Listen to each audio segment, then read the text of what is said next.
for the second lecture for our general microbiology course. Okay, hope you are all there or here.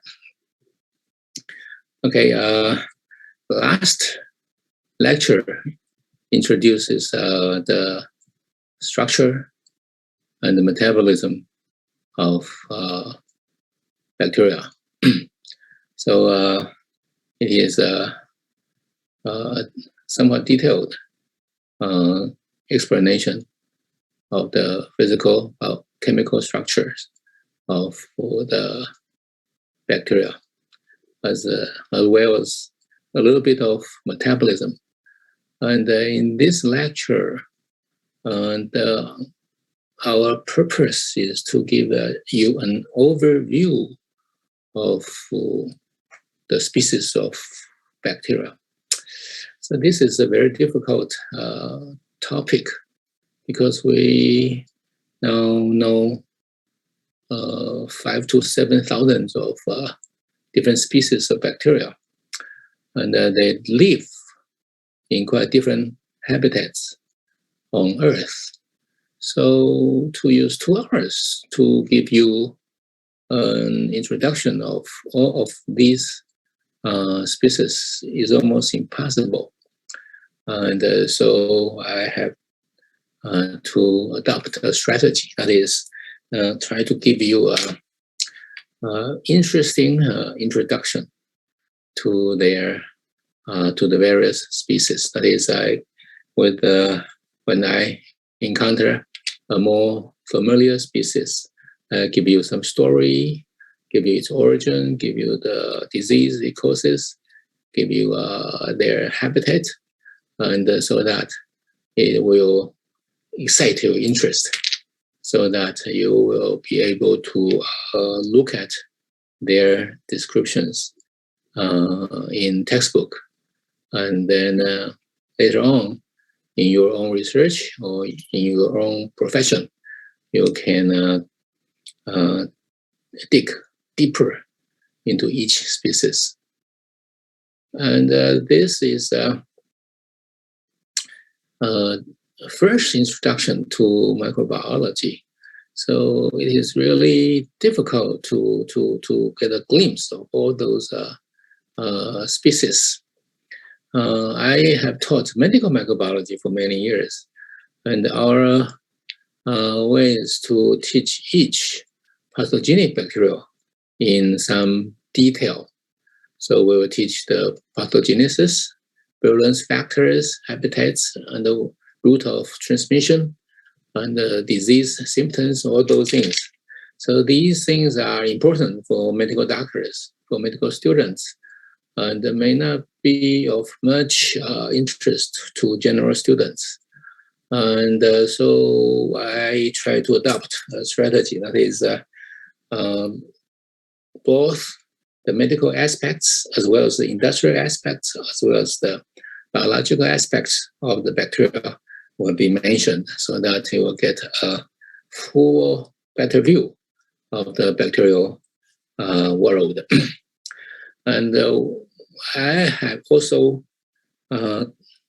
need to emphasize that the teaching of microbiology is in a rapid state of change. That is the way to teach microbiology 50 years before this time is totally changed.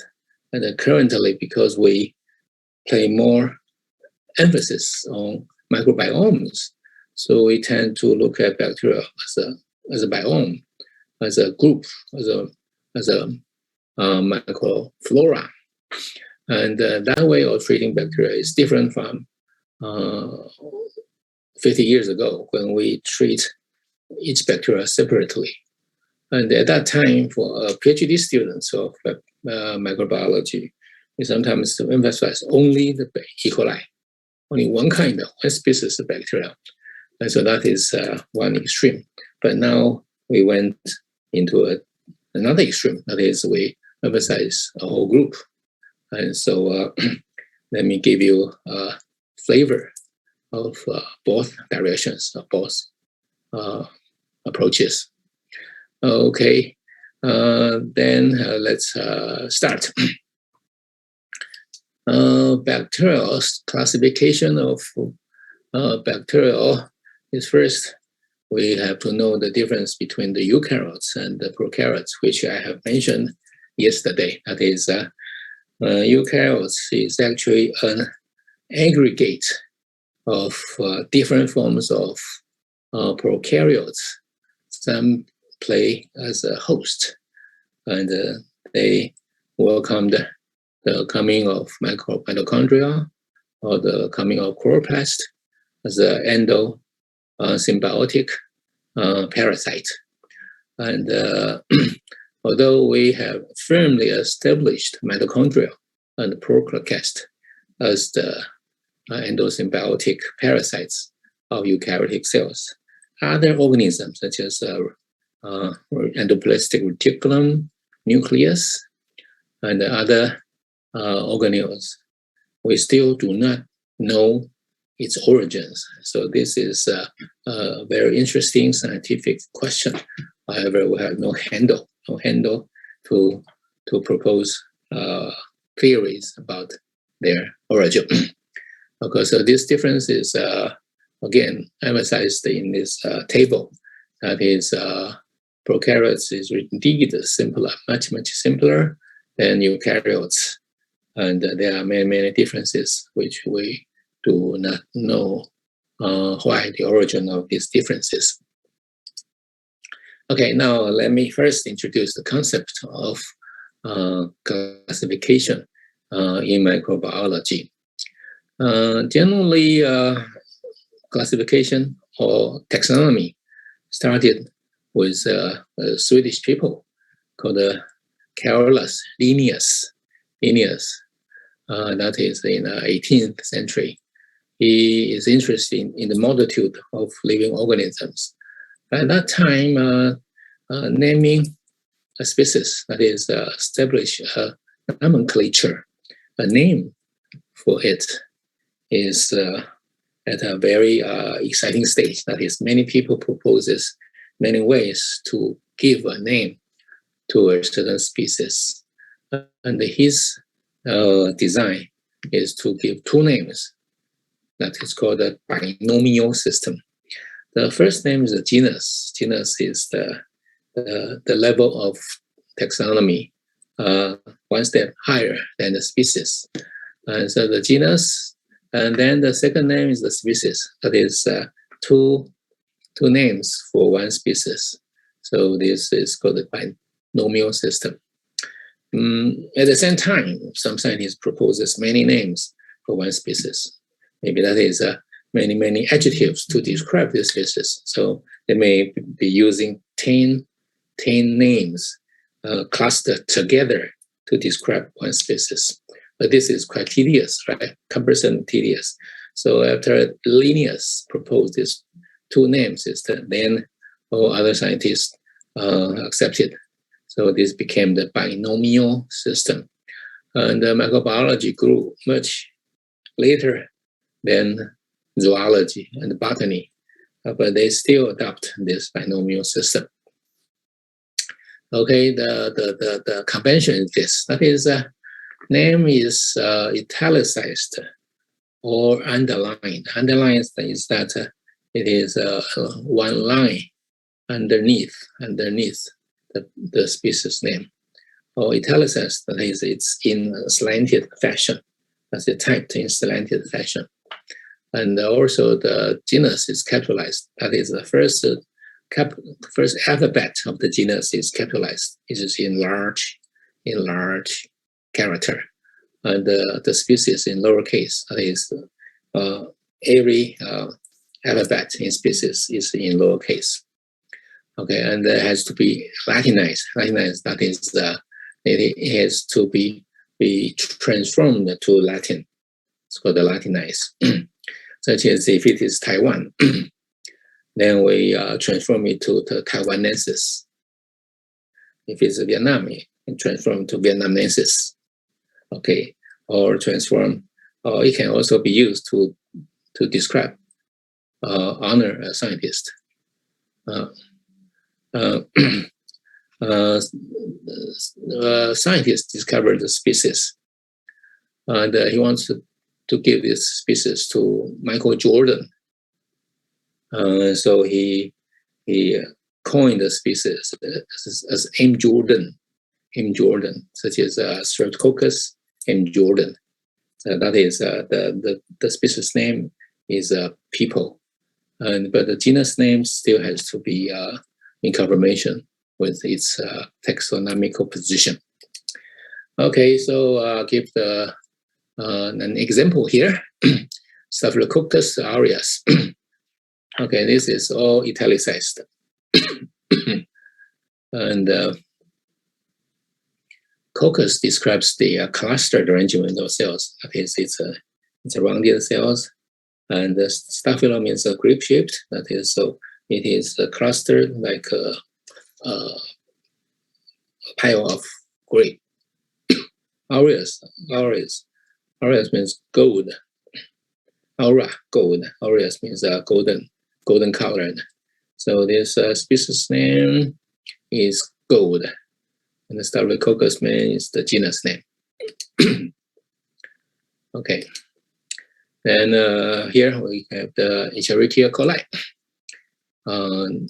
Escherick is a discoverer's name. Theodor Escherick he's a German and discovered in the sewer. This bacteria. So he traced it back to the large intestine, and so large intestine is colon. So this colon is Latinized to coli, and this Escherichia is also Latinized to be Escherichia. So it became Escherichia coli, and sometimes abbreviated as E. coli. And this is the bacteria which we are most familiar with. Later I will explain it, because it is the species which we use for bacterial genetics research, also for molecular biology. So this is the one which we are very familiar with. Okay. You see, when we use it in the description, we have to follow this rule.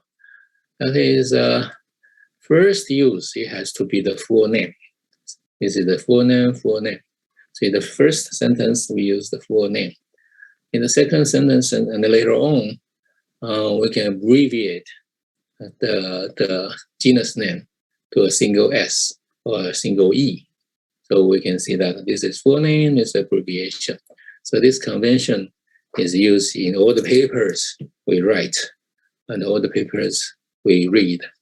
And this has to be followed. You can see that this is the italic, that is slanted. If it is slanted, we do not have to underline it. But if it's the unslanted, then both has to be underlined. That is either underlined or italic it. So you can see this is not right.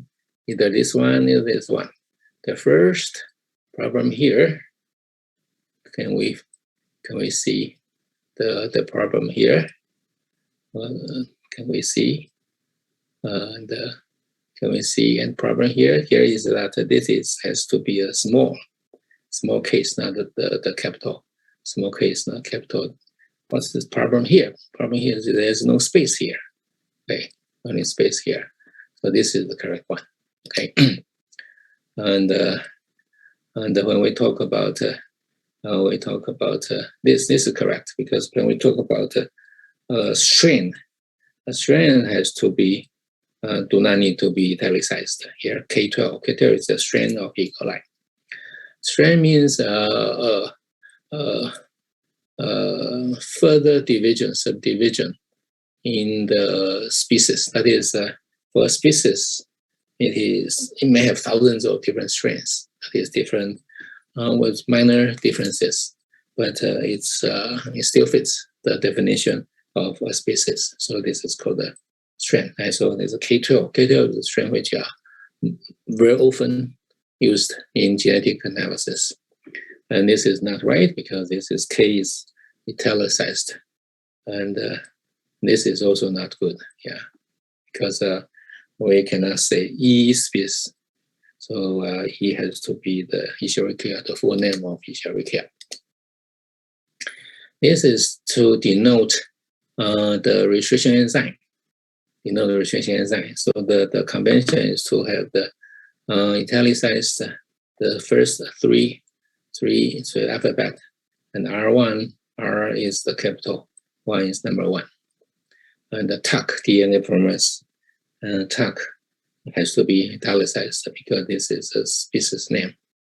Okay, so these are the conventions that we have to follow when writing a scientific paper.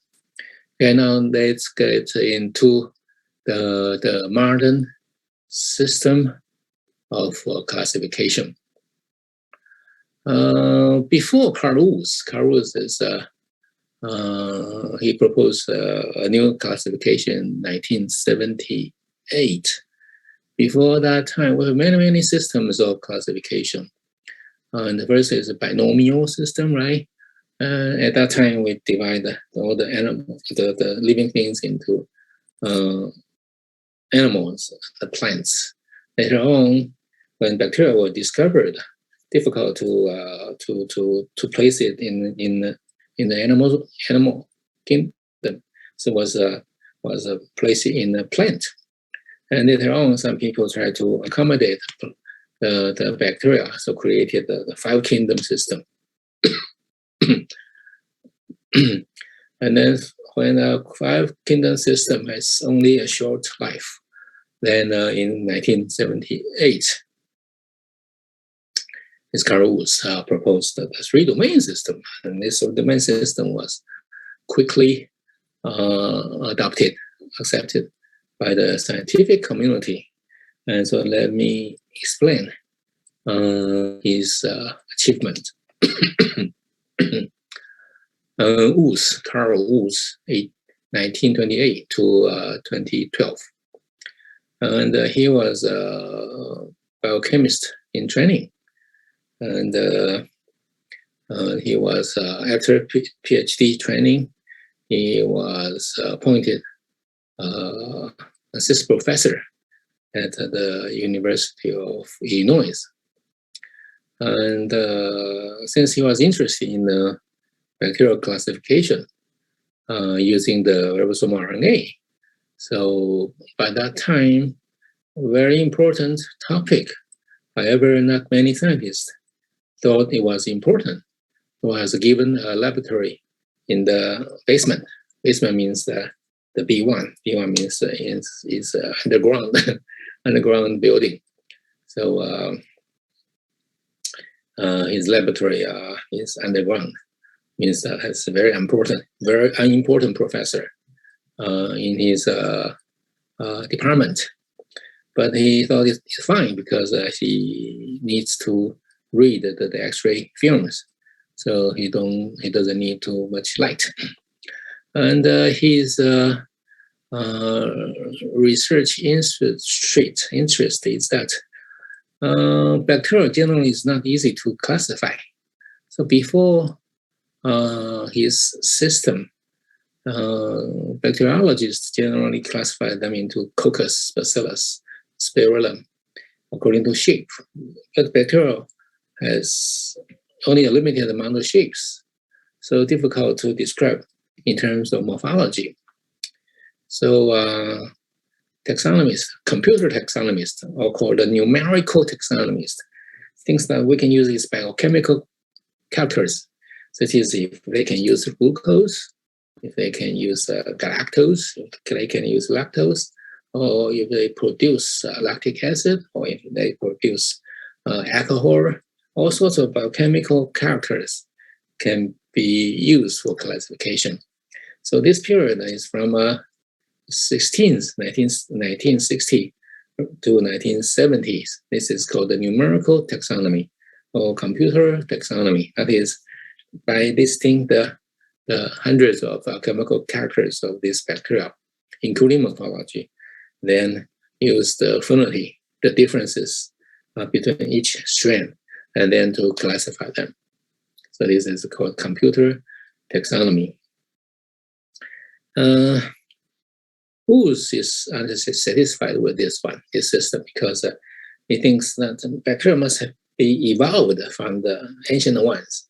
So there must be a phylogenetic classification. Philo means tribe or family. Genetic means production, generation. That is the generation of family. That is the history of the family. So phylogenetic means that we try to rediscover the trees of life, the trees of evolution. So this is thought by scientists as the true classification. That is a phylogenetic classification. That is the species which are in the having a lot of affinity, having a lot of similarity, is classified together in a small trig, while other species which are quite different are placed in the far away trigs, so that the tree of life really represents the evolutionary process on Earth. So this is his ambition. So he chose the small RNA subunit, 16S RNA. And this is only about 1,600 base pairs. And he tries to sequence it and use the sequence. This sequence, because this sequence has about 1,600 different characters. So these characters, if they diverge very few, then their relationship is very tight, is very near. If they diverge a lot, then their relationship is removed, far away, right? So this is his thinking, that is using the nucleotide differences in RNA to do the classification. And this is a very good idea, because bacteria generally lacks phenotypic differences. And this small subunit ribosome RNA provides from 1,000 to 1,600 characters for comparison, for classification. So it can generate a much detailed phylogenetic tree. That is the true classification of bacteria.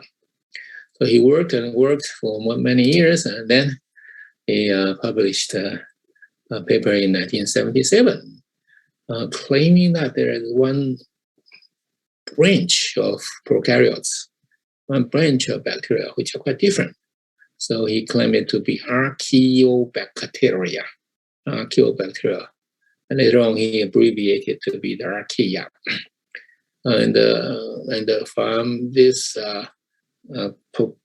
proposition of archaea, he proposed a three-domain system. Three-domain system means that he tries to classify all living organisms on Earth according to three domains. So this is the bacteria domain, and this is archaea domain, this eukarya domain. And the three domains has its origin in one final common ancestor here. And then after divergence, the archaea and eukarya diverges first with the bacteria. And then archaea and the eukarya diverges again. So we can see that although in terms of morphology, bacteria is very similar to archaea, but in many other aspects, archaea has some similarity with eukarya. So this is the branching points in the three domains. So these three domains is able to give a more complete description of all organisms on Earth. So currently we don't know any organism from outer space. So when we mention organism, it must be a terrestrial organism. Okay, so he uses the similarities of ribosomal RNA, ribosomal RNA, a small subunit, ribosomal RNA, to do the classification. And this classification was adopted very quickly by the whole scientific community. And here he proposes two concepts. That is horizontal transfer. Horizontal means lateral transfer. That is on the same plane, the lateral transfer. Lateral transfer means that mitochondria and the chloroplast were once free-living microbes, bacteria, and then it moved into a body of archaea, and then together they evolved. They evolved into the eukarya, became the origin of eukaryotic cells. So the archaeal cell and the eukaryotic cell have many similarities. But at the same time, archaea cell and the bacterial cell also have many similarities.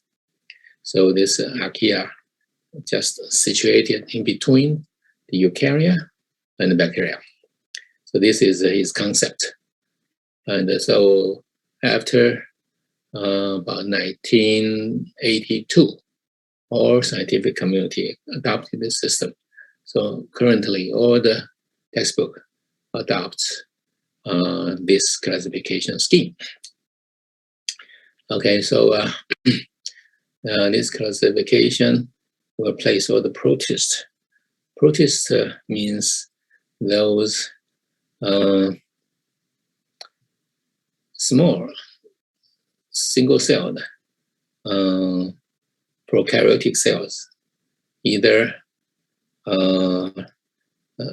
mostly able to move, but they are single-celled planktonic cells are placed in this protist. And then fungi includes all those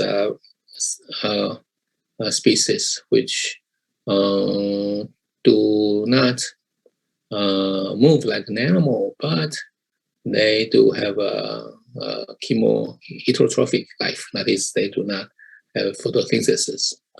And the photosynthetic single-celled species and the multicellular organisms are all classified in plants, and the moving multicellular organisms are plants placed in animals. So these are the three domain system. Okay, once we have introduced the basic ideas, now we can try to know in more detail the bacterial classification. This is called the Burgess Manual of Systematic Bacteriology, and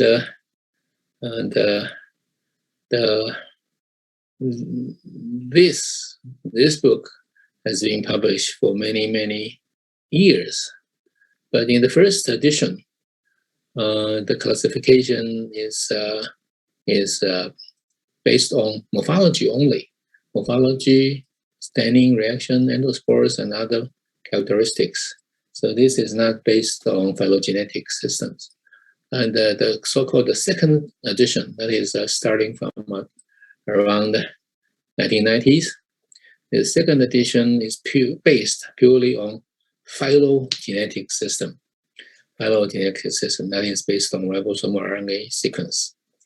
And so this second edition, currently I think has 5 or 6 volumes, is purely based on phylogenetic system. And so it is up to date with the current textbook. And there is some problems with the pathogenic bacteria. And the problem is that in pathogenic bacteria is of much concern for the medical community and the general public. But species itself is not enough to describe the pathogens, because the pathogens in Vietnam, pathogens in Taiwan, maybe of the same species, but very different strains. They're different strains. So we need to design more specific tests to find out their difference, so that pathogenic bacteria has more detailed classification, more detailed identification. That is, starting with gram staining, with the morphology, and then followed by biochemical test, as well as serological test. Serological test means serology. Serology means serum, study of serum. What serum means is anti-serum. What anti-serum means that is the serum contains antibodies against this specific strain of bacteria. So anti-serum can be used to identify different strains of the same kind of species of pathogens. So that means that hospitals or the public health agencies have to identify specific strains, so as to identify the origin of that species, or the origin of that strain. That is, whether it comes from a chicken coop, or a certain chicken coop, or chicken factory, or coming from a ranch, coming from a specific farm, because a certain pathogenic bacteria may originate at a certain farm because their sanitary condition is very bad. Okay, so this is why when we deal with pathogens, we use more detailed classification, more different kind of test. Okay, so let's get into bacterial diversity. Bacterial diversity is one area of research which the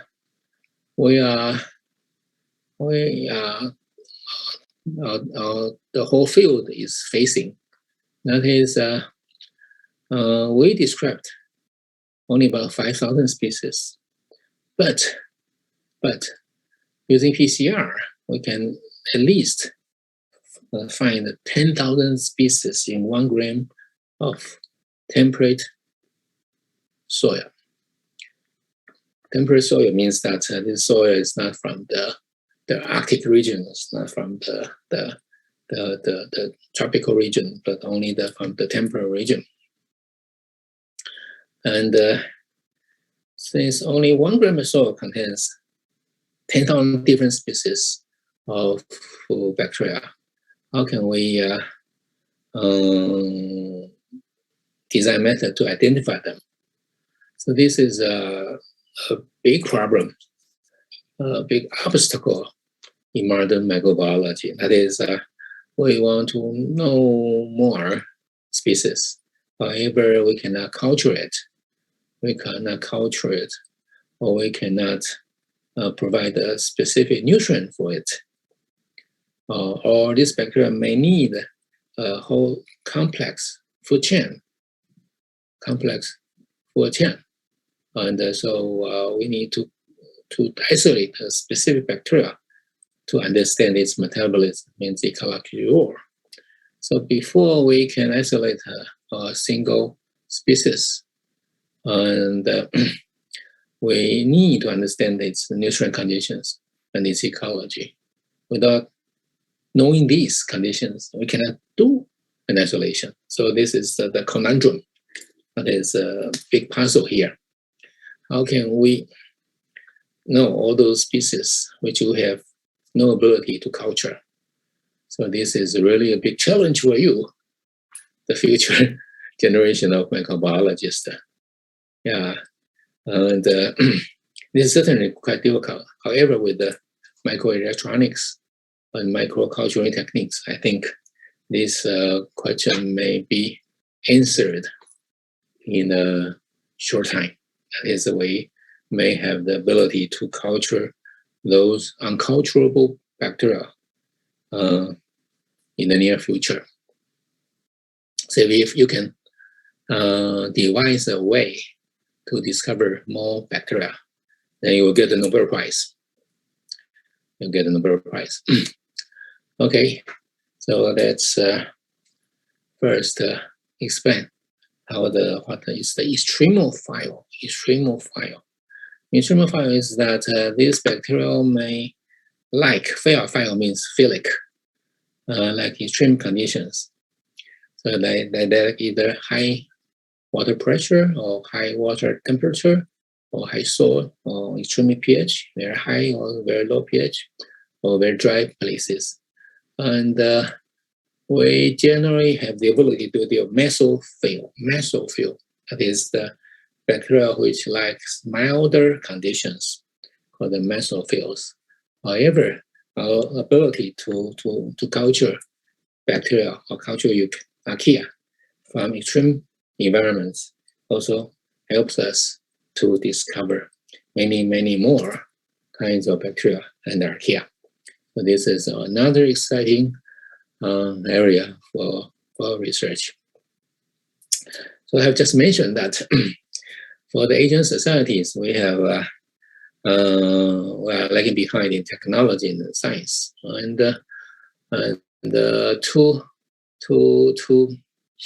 to be able to reach the level of development in those Western societies, really a lot of difficulties. That is both in terms of culture and in terms of money, and also in terms of the policies. That is, you need to have a good policy, and you also need to have lots of money, and also the society has to place emphasis on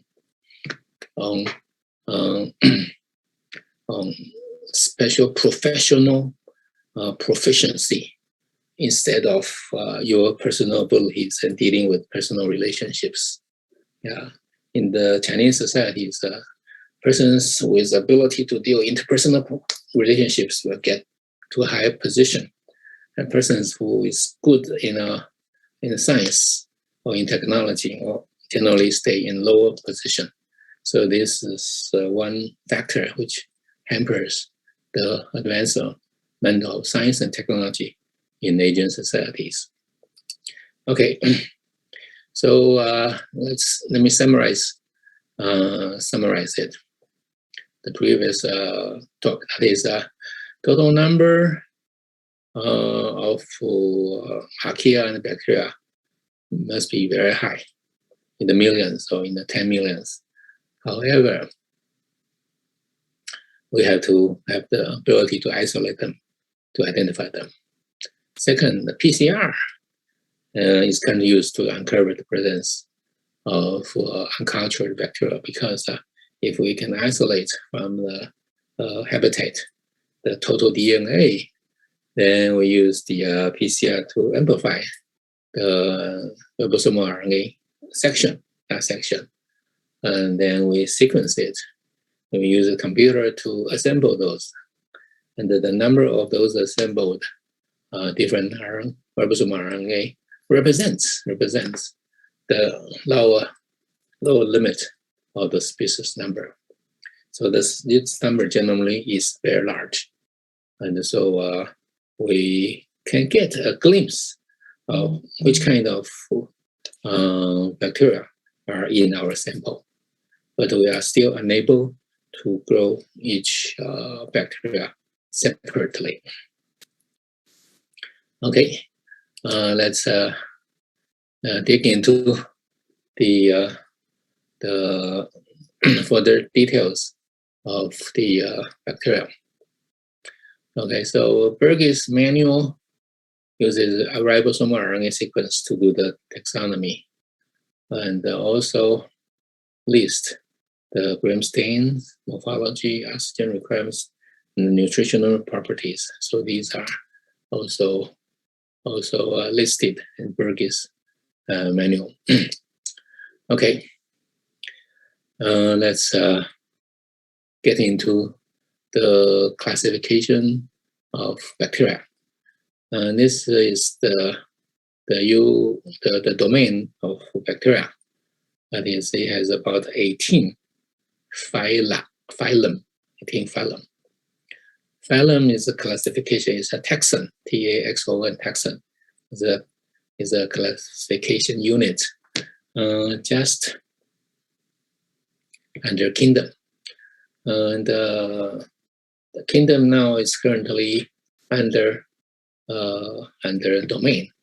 So we have domain and we have a kingdom, we have phylum, but generally we don't use kingdom, and we have these branches in the status of phyla, and so we can see that these are the 18 current phyla of domain bacteria.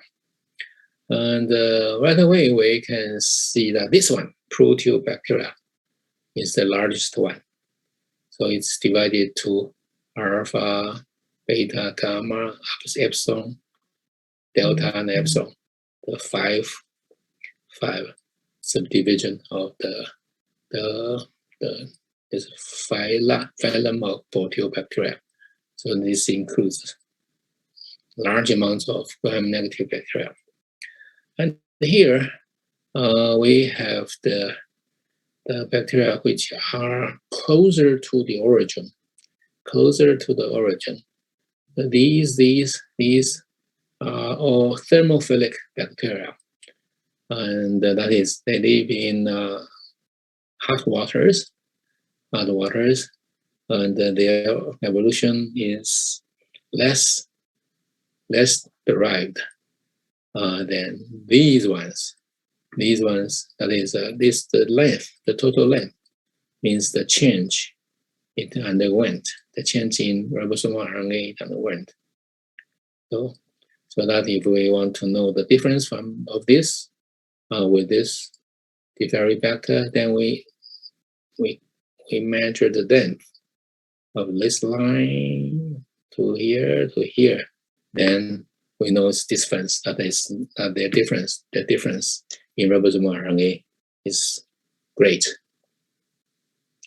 And the difference of this one with this one is that we measure distance here with this one. So its difference is the least. Okay, so these are the thermophilic bacteria, and since it's at the base of the evolution, the phylogenetic tree, so we assume that they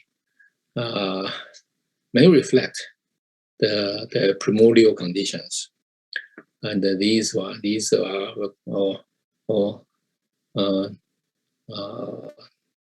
bacteria found in the natural environment, and this is the gram-positive bacteria, and this is the gram-negative bacteria.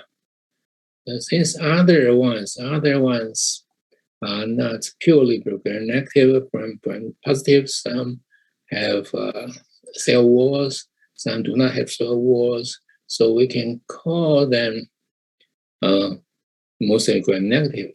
But however, because this is in a taxonomical category of gram-negative bacteria, so we have to describe them then in more details. Okay, now let's have a rest of 10 minutes. 10 minutes. That is from 2:45 to 2:55.